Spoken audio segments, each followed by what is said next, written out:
All right, welcome to Saturday Todd Hammer Adepticon 2020 preparation continues. Today we've got some Renegade Knights or Chaos Knights against some Imperial Fists. So we're doing strategic advantage. We've set up the battlefield with these interesting diagonal deployment zones. We have 6 total objectives. We've got 1 in this building, 1 across the elegant solution of a deployment zone marker.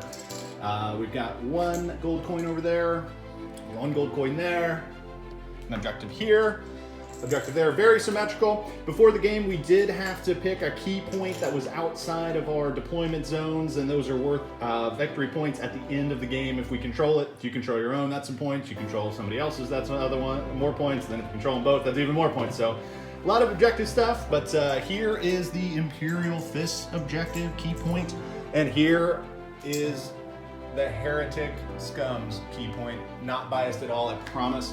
But here is the map. We're getting ready to deploy. We're going to start with the Imperial Fists, but we're going to do some army overviews first, so coming back with those.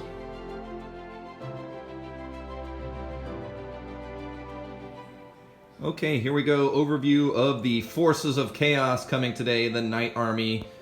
Todd Hammer fans are accustomed to seeing it. We've got 2 despoilers and 1 Rampager.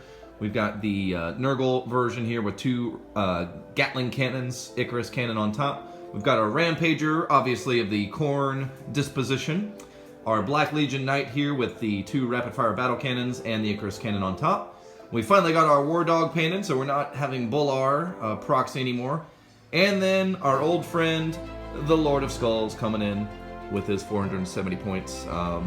So that is 2,000 points of chaos. All right, here are the forces of the Imperial Fist today. We do have a battalion and a spearhead.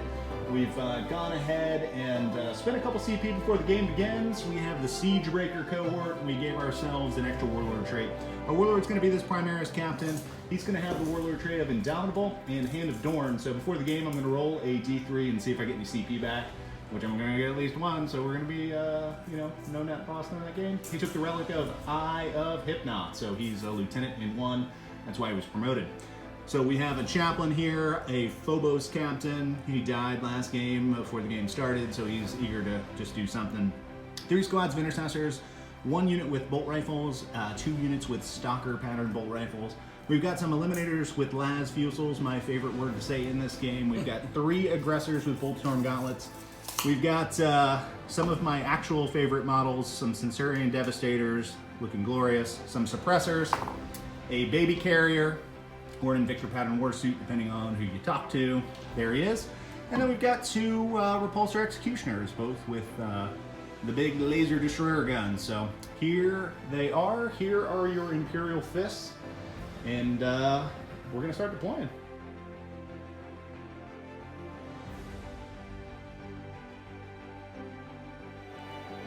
All right, here we go with our deployment video. I got to place terrain first, I got to choose my deployment zone. So Michael deployed first, but we've only got our 5 units here on Chaos Knight, so we did finish deploying first. We'll add 1 to our roll. There's our corner that we're deployed in. Got the Rampager out front here. And then Michael did get put down his baby carrier 9 inches away from my deployment zone.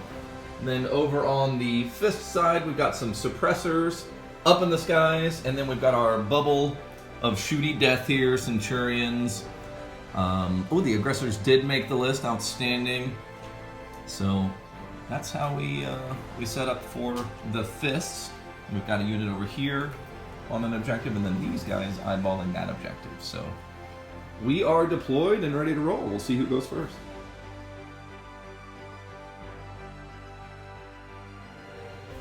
Okay guys, end of Chaos turn 1.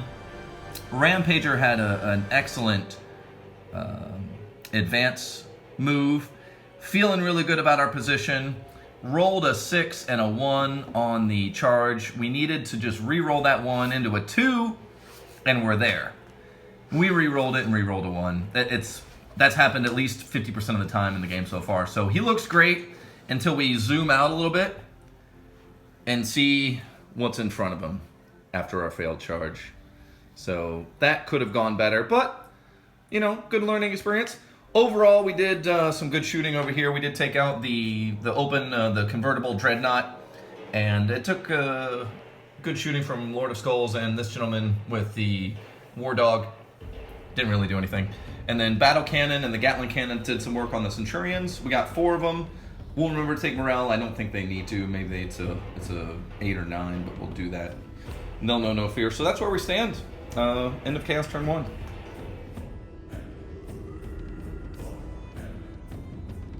End of Imperial Fist turn 1. Yeah, learning a lot, forgetting a lot, learning a lot. It's great. You're going to notice a couple. Last time I heard Marines were OP, I got smashed in the face, so I'm not going to repeat that. But got a couple flukes on the field now that don't belong to me, which feels good. But these aggressors took a shot at the Rampager who was rampaging. Didn't do anything because that's not what they're for. The 2 Centurions, we're here to learn, so we played all the strats we could in the history of strats. Tank Hunters, Boulder Drill, used our Siegebreaker cohort thing, and took a good number of wounds off him. Didn't do a whole lot, but 2 Centurions, no slouch.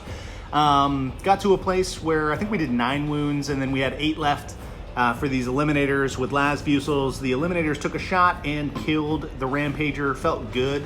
Yeah, those are kind of a thing. Then these 2 Repulsor Executioners shot at the Nurgle Knight across the board here and did over 23 wounds and killed him. So here's where we stand at the end of turn 1 going into Chaos turn 2. But we're both a little bloody. We're both a little hurt. But that's not to be unexpected, I guess. But going into Chaos turn 2.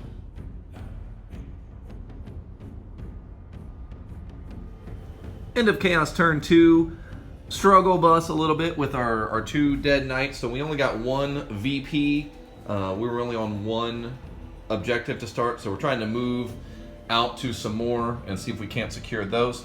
We did all of our shooting at the Repulsor Executioner over there. We did use our last 3 CPs. We used the Demon Forge stratagem on the Lord of Skulls, and we used the Trail of Destruction stratagem for our knight here. We also chose our Infernal bonus and did a +1 strength, +1 damage to the Battle Cannon. And so did take out an Executioner. So we may have a chance here heading into turn 2 for the Fists.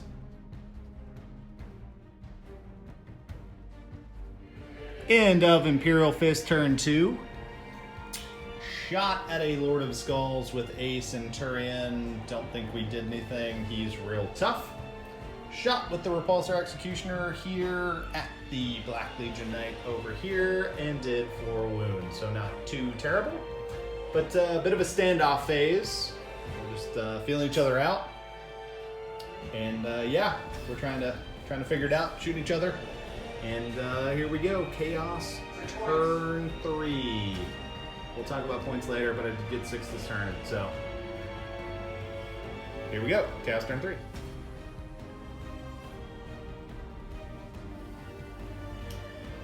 End of Chaos turn 3. Only on 1 objective at the start of our turn. We finally moved up to get on 3, if we can hold them.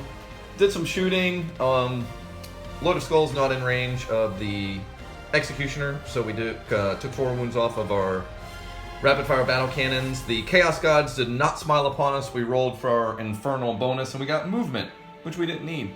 We'll take it. And then we did some shooting of the aggressors here, and then we shot these gentlemen as well. Didn't take any wounds off there. So there we go. Only got 1 VP turn for Chaos.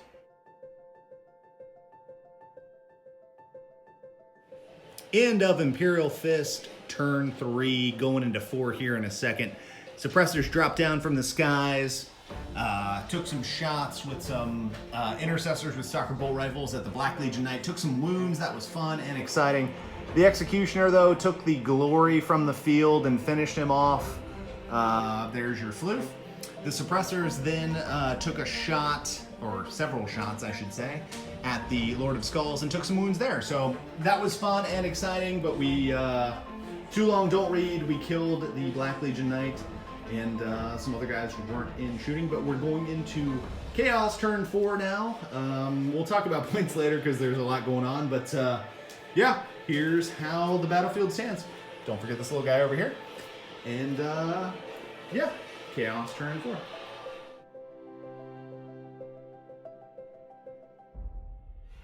Here we go, end of Chaos turn 4. Trying to fight the good fight here. Lord of Skulls did some shooting. We did kill 1.5 Centurions. The War Dog did show up. We managed to quite a lot of overkill on one remaining aggressor, but that last almost dead Centurion still on the objective, so that hurt us. That was really the only thing we could do to maybe try to get some VPs next turn. So at the end of Chaos turn 4, we get 3 points. End of Imperial Fist turn 4, shot at the War Dog with the Centurion, shot at the War Dog with an Executioner, killed the War Dog, great success. Shot with the Eliminators too, awesome hit roll, awesome wound roll, equally awesome save roll. So they said, yeah, we're not going to die to your last uses, we only want a laser destructor, that's garbage.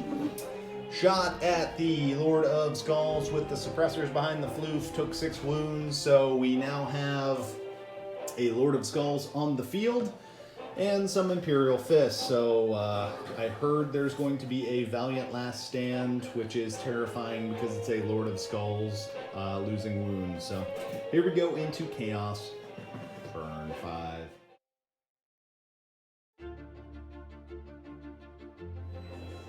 End of Chaos turn 5. We hatched a crazy scheme that almost worked.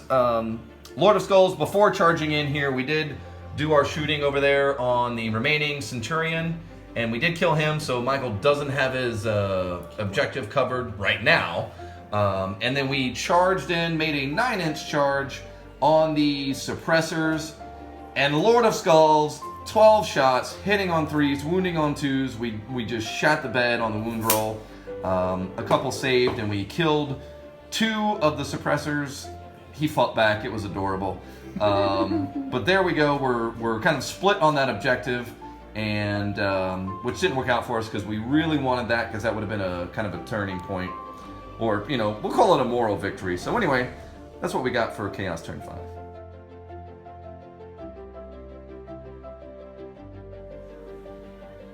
All right, end of Imperial Fist turn 5. Subbing in for Michael, whose phone sucks.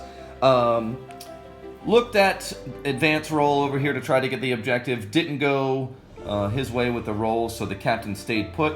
The Fusel cannon, Las Fusel guys did shoot at the Lord of Skulls. 1 went through to do 3 wounds. The Executioner had 1 go through and did 4 wounds. And then these gentlemen moved over onto the objective, did some shooting, not a lot to report. And then this gentleman fell back / engaged more wisely to get into the deployment zone, and one of his wounds did go through as well. So got the Lord of Skulls down to 9 wounds, and that's where we leave it. So recap video coming.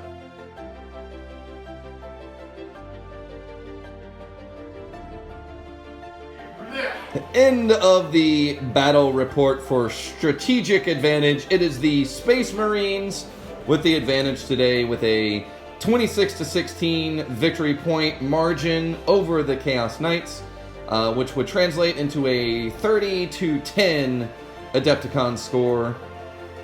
Imperial Fists victorious in their opening day.